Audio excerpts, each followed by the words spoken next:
You're zoomed out far enough to see that even though you feel afraid and even though you might not know exactly what to say, you can also see that there's enormous value in jumping into the conversation. It all seems a little bit overwhelming and a little bit scary, but at the same time, you have this opportunity. The more that you have contributed in those rooms, the more they're going to understand who you are, what you do, how you think, and the more likely there's going to be some point at the future where someone is going to pull you in.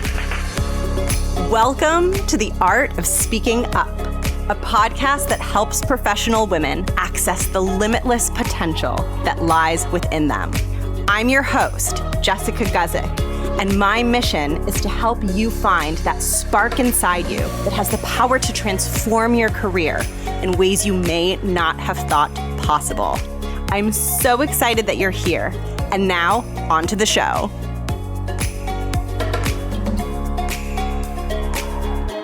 Welcome to the show. Thank you so much for tuning in. It's so good to have you listening. My name is Jess. I'm the host of this podcast. I'm a professional in the corporate space, and I'm also a women's career and leadership coach. And it is so good to be talking to you today. And today's episode is all about meetings and all about finding the courage to bring your voice out when you are in a meeting and you're surrounded with people who have more experience than you. I know that this can be a very uncomfortable situation, a very difficult situation, and I know it can feel impossible for it to change. I definitely remember when I was sort of stuck in this shyness and when I was really afraid of using my voice and having a presence in meetings. I literally the way that I was thinking about it at the time when I was struggling with it was I didn't even want to change it because I didn't realize at the time how important it was to get comfortable speaking in meetings. I just actually was kind of okay with it because I was so unaware and I just this wasn't even conscious. But at the time, my logic that, was deep inside my brain was just I'll just be quiet in every meeting ever and I'll do good work and it'll be totally fine. Right. And quickly my world was rocked and I learned really fast through feedback that was not enough, doing good work and then being quiet as a mouse in meetings was not enough to move me forward, no matter how good the work was. And that was kind of a scary moment for me. And I felt stuck and I felt scared because while I had the clear feedback that I needed to use my voice more, I didn't really know how to approach that. I still felt very scared and the feedback that I got didn't really help me with the how. And so if you're dealing with this, this difficulty sharing your voice in meetings, this self-consciousness, I want you to know that you are not the only one experiencing that. I've experienced it. And I also want you to know that it's possible to change. Now, here's the thing.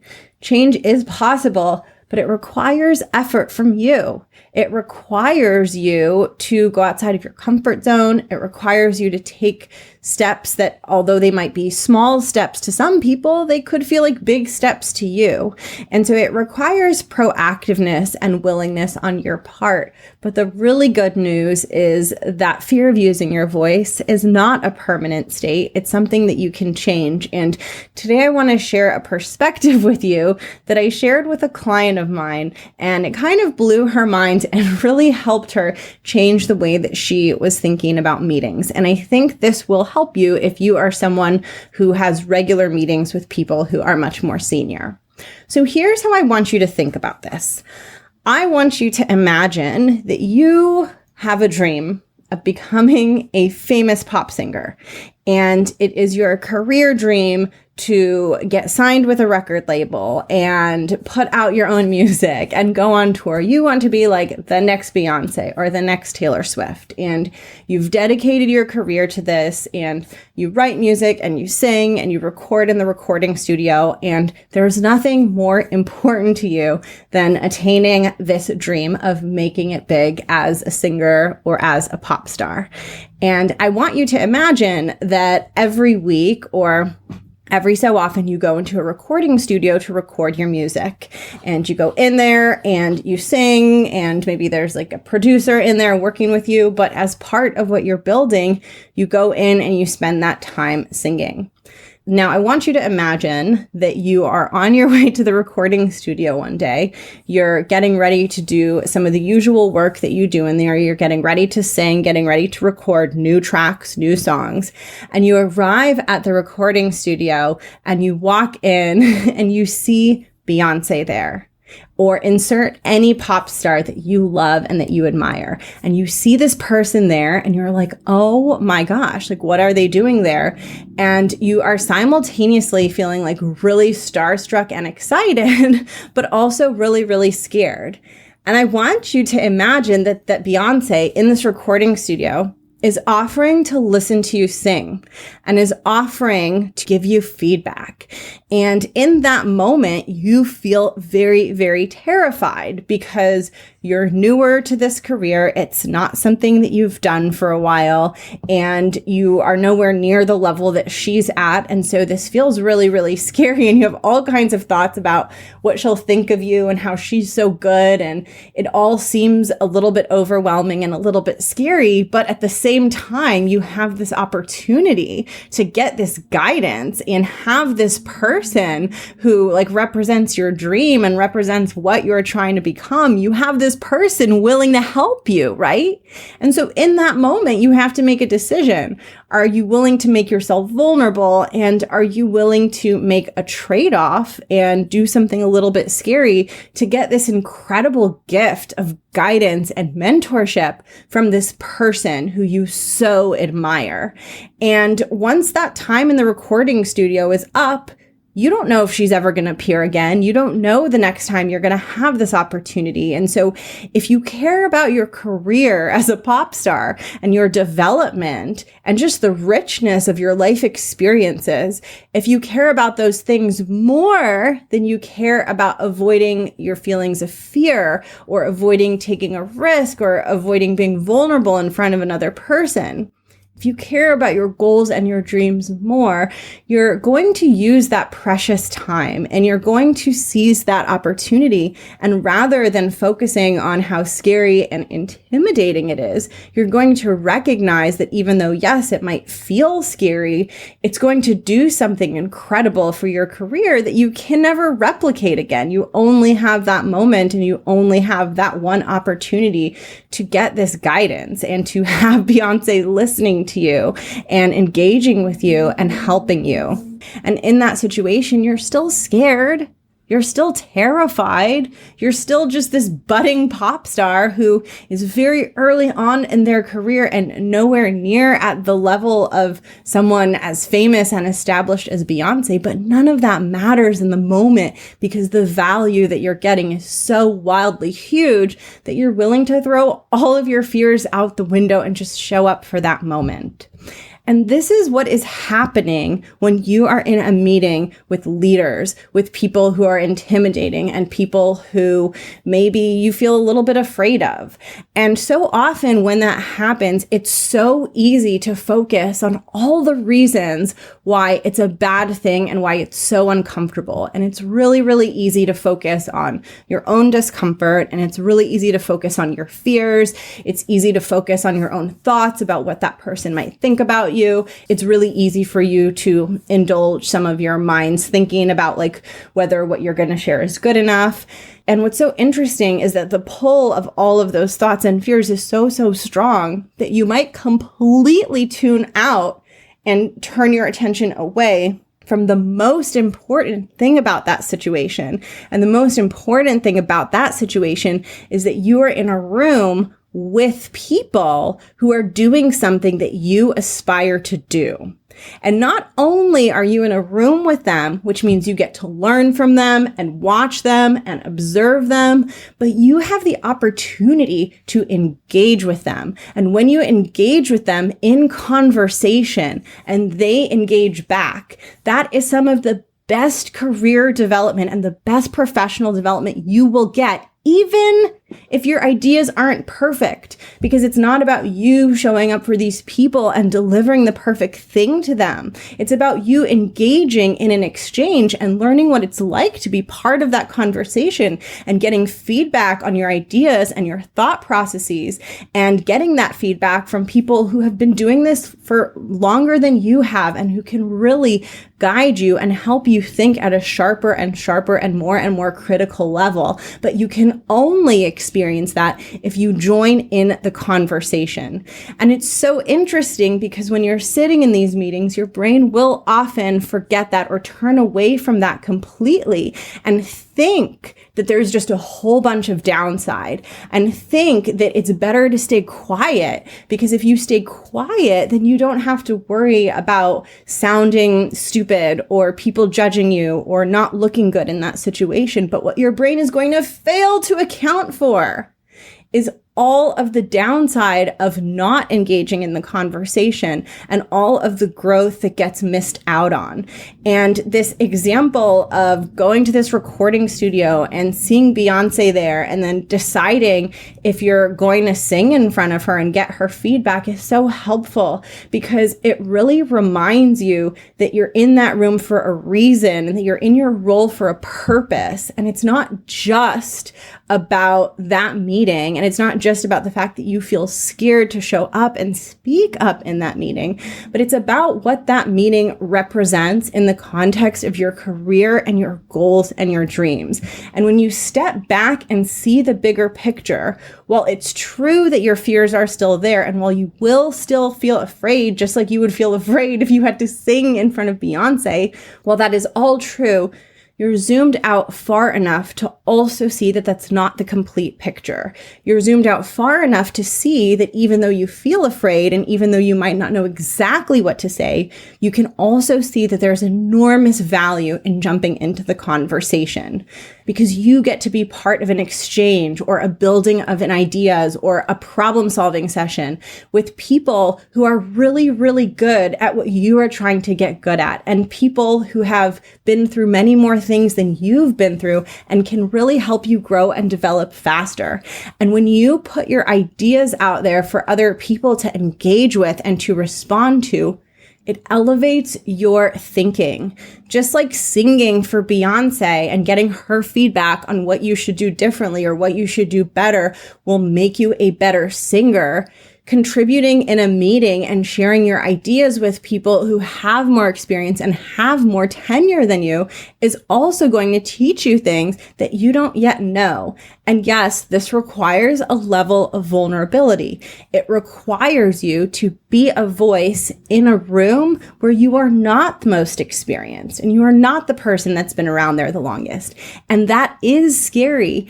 And you can also make the choice to take action even if you do feel scared, because you recognize what it's going to do for you professionally.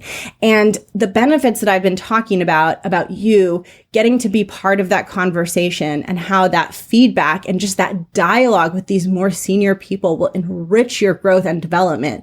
That's just the start of it. I haven't even touched on reputation, right? Think about this. When you sing for Beyonce, you are now in her mind. She has heard you sing. That means that one day she might be missing a backup singer for a big show, and she might need someone, and she knows you're singing because she's heard you sing. So now she can be like, oh my gosh, that person who I mentored in the recording studio, let's bring that person on. And that one decision she made to bring in you as her backup singer, that one decision can change your entire life, but it only happened because you were willing to sing in front of her vulnerably, even though you were afraid and even though you clearly weren't the strongest, most tenured singer in the room.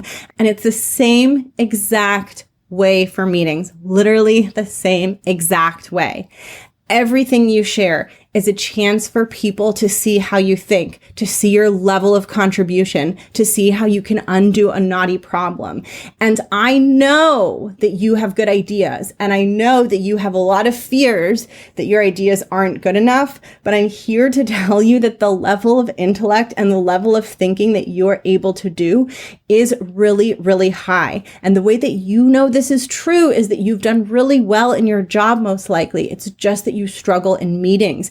and you make that struggle mean that your ideas aren't good, but really it just means that it's a new and unfamiliar situation. But when you are able to share things with people around you, they begin to understand where your strengths are and what it is you're good at. And just like Beyonce brought in that backup singer, they're going to have you in the file of their minds, in the archives of their minds. So when a position opens up or someone needs to lead something and there's an opportunity to get promoted or a really awesome project comes on the radar, the more that you have contributed in those rooms, the more they're going to understand who you are, what you do, how you think, and the more likely there's going to be some point at the future where someone is going to pull you in. And you cannot underestimate how important both of those things are for your career, how important it is to get that engagement from people around you and really become part of that higher level conversation so that you can become sharper and sharper in how you think, and how important it is to show people what you have to contribute so that they understand your gifts and talents and so that you're top of mind for them when something down the line opens up and when there's some sort of big opportunity that you will get pulled into. The more you contribute, the more both of those things will compound over time and the more it will benefit your career. And it doesn't matter if you are shy, if you feel awkward, if you feel worried. Those are all feelings. They're uncomfortable feelings. And I really empathize with them because I have felt all of them and I know how difficult they are. And I know how much it can shut you down. It can shut down your body. That's why I recommend taking small steps, right? You don't have to be the person that is talking the entire meeting. You don't have to be the loudest person in the meeting, but you should make a really clear choice about what you're willing to do in the meeting and what you're willing to do when you feel uncomfortable and when your mind is trying to talk you out of it. And the best time to make that decision is before meetings happen. It's not good to just come into the meeting and be like, okay, I'll see how I feel. And if I feel like contributing and if I feel confident and powerful, then I'll contribute. When you're waiting to feel good to contribute, you know that's a recipe for just staying quiet all of the time because your brain is always going to want to talk you out of it, right? So decide in advance where you're setting the bar for yourself and set it low enough that you feel like you can meet it. Try to just contribute one or two things or set yourself the goal of contributing when you have a clear idea come to mind. That is such a good standard to set for yourself. So when people are talking and you have an internal, very strong thought or response to what they're saying, and you're like, oh my gosh, I have something to add, just have your goal be to share that when it comes up really, really strongly and not to keep that inside. And by the way, that idea coming up really strongly is a sign that there's something really important there and something that people need to know. And I know that you know this is true because I know that this happens to you and then you hear someone else share your idea and then you get frustrated that they shared it. But here's the truth. That person shared it, right? So you almost have to, you can't get mad at them. Like you can get mad at someone for like interrupting you and talking over you and blah, blah, blah. But you can't get mad at someone for sharing something that was in your head that you decided not to share. Do you see what I'm saying? Like if you didn't share it, you didn't share it, right? So your first step in this direction can be just to share the really potent ideas, the ones that are like, oh my gosh, I really want to contribute this. Those are the easiest ones for you to share because they feel the most true. They feel the strongest. They have the most gravitational pull for you to want to share them because they truly are important. So that's what I would want to challenge you to do. And when you're in that moment of your brain saying like, don't speak up, you might sound stupid, like you're not supposed to talk in this meeting, when all of those things are happening, just remind yourself that you're in a recording studio with Beyonce. And for every minute you're in that recording studio, you can either choose to get value from it or you can just lay back and be a wallflower because it feels too scary. And I'm not saying that you have to like aggressively run at things that are terrifying for you. So actually the way that I like to do personal growth and what I believe is that we need to break down big, scary things into small, attainable steps But that doesn't mean staying quiet the whole time. It means finding one small place to participate. And I suggest starting with the ideas that feel most compelling to you and that feel the strongest and build from there. If you start with just one or two contributions, over time, you'll get more and more comfortable, and it'll be less about contributing once or twice, and it'll become more about joining in the conversation and just fluidly and organically participating. So I hope that this helped you. I shared this recording studio example with a client of mine, and it really changed how she felt in meetings. And it's a really helpful way for you to zoom out and see the bigger picture, because it truly is about the bigger picture of what this does for your career, and the bigger picture of how strong it makes you when you do choose to speak up, even if you're feeling a little bit afraid. So I hope this helped. Please feel free to reach out to me at any time. And if you want more of this, join the Facebook group. It's called The Art of Speaking Up. I'll link it below. And this month, for the month of February, I'm doing some free video trainings in there on stage fright. And stage fright is definitely part of this equation of finding your voice in meetings, because it affects your physical body, which makes it hard to concentrate and can cause you to feel nervous or panicky. And so it's definitely really, really helpful to address that and try to shrink that over time. And if you experience it, you're like, yes, I know. Trust me, I know, right? It's a really hard thing to deal with. But if you want more help with it, then come into the Facebook group this month and you can watch some of my videos on that topic. I will link that below. And if you want personalized guidance from me one-on-one, I would love to connect with you. You can reach out to me at anytime via email or Instagram to say hi. And you can also check out my coaching website, jessguzikcoaching.com. The majority of the work that I do is focused on confidence and presence in meetings. And the way that I do executive presence is finding what feels authentic to you. There's a lot of stuff out there in the world that tells women that executive presence has to look like loud and gruff and like really masculine. And that is not how I roll. I believe your most powerful voice is your true, authentic voice. And so much of the work I do is centered around helping you shrink those fears and manage those fears so that your voice can come out and so that you can figure out what your authentic voice sounds like and feels like. Step one is mitigating the fear and helping get yourself to neutral so that it doesn't feel so overwhelming to jump into the conversation. And then step two is, once you've consistently been able to show up and feel pretty good in meetings, then it's about becoming more and more effective and powerful, but in a way that is really genuine to you. So that is a really big focus of the one-on-one work that I do. And if that's something that you are interested in working on, I will link my website below, and feel free to reach out to me at any time.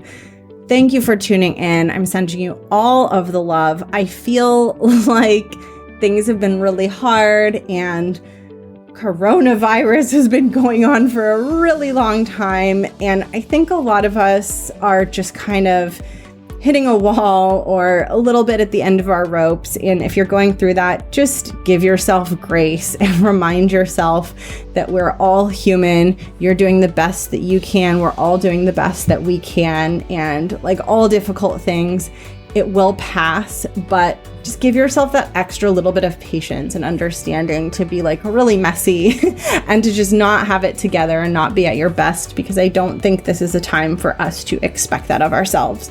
So I hope you can give yourself grace. And with that, I'm going to close this out. It's been so wonderful to connect with you. I hope that you're doing well. I hope that when you're in the room with Beyonce, you can sing with reckless abandon. I'm excited to catch you next week. I've got another interview coming up. And with that, I'm going to sign off and we'll talk soon. Mwah. Bye.